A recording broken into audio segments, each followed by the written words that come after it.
welcome back for some more songs and stories of old railroad days. So, the railroads got built, and the whole world changed. People who had never been in more than a day's walk from their own home got a chance to go to places they never even heard of before. And little tiny towns in the middle of nowhere were no longer so remote. And new towns sprang up in regions so remote no one ever thought about having a town there before the railroads came by, you know. And the people who lived in those little towns could have the same fancy goods that the city folks had because they could look at a catalog from the Sears Roebuck Company out of Chicago and write them a letter and send them a check, and anything they wanted would be delivered right to the train station in their little town. Why you could get a new furniture, new kitchen table, new dining room table, an ice box. You could get an ice box, anything you wanted. Well, takes a lot of fellas to run a railroad.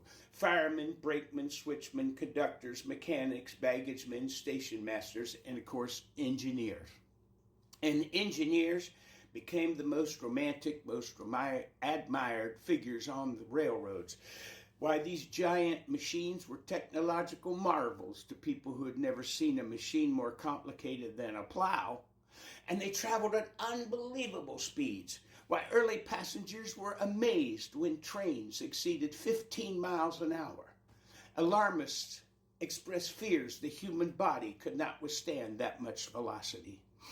Men took out pencil and paper to see if they could write coherent sentences as they whizzed along on a train at 20 miles an hour to make sure the brain could function, you see?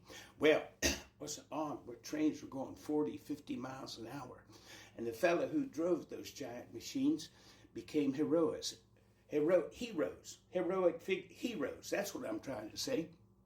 Especially to little boys who had once dreamed about growing up to be a riverboat captain, started dreaming about becoming engineers. And the most famous engineer of them all is a fellow named Casey Jones. And Casey Jones was a real man. And he became famous because of a train wreck he was involved in and a song that was written about that train wreck. And over the years,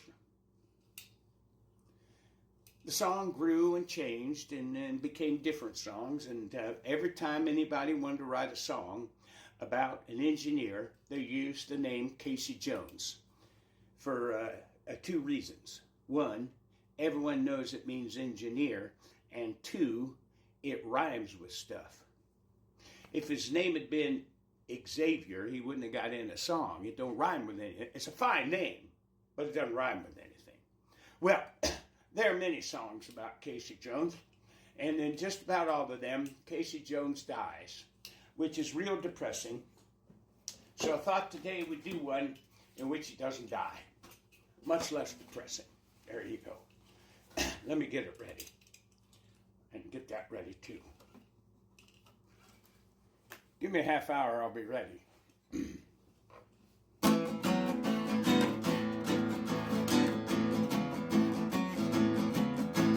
Casey Jones was a mighty man. Now he's resting in the promised land. Wait a minute, he dies in this one too. Oh well.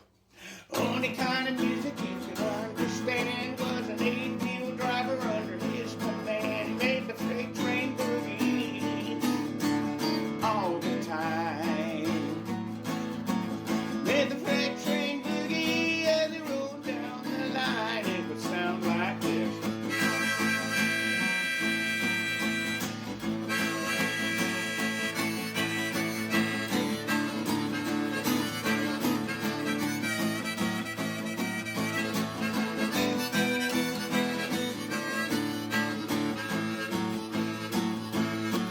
When the fireman started ringing the bell, everybody up and down the line could tell Casey Jones wasn't coming to town on a 6-8-wheeler that was burning the ground. He made the freight train boogie all the time.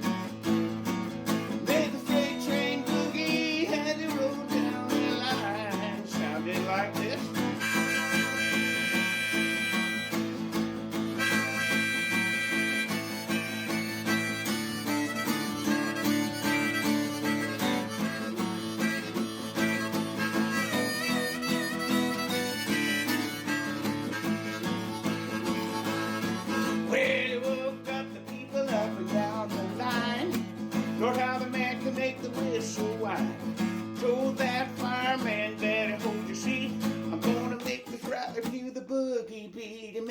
freight train boogie, all the time. Let the freight train boogie as it roll down the line one more time.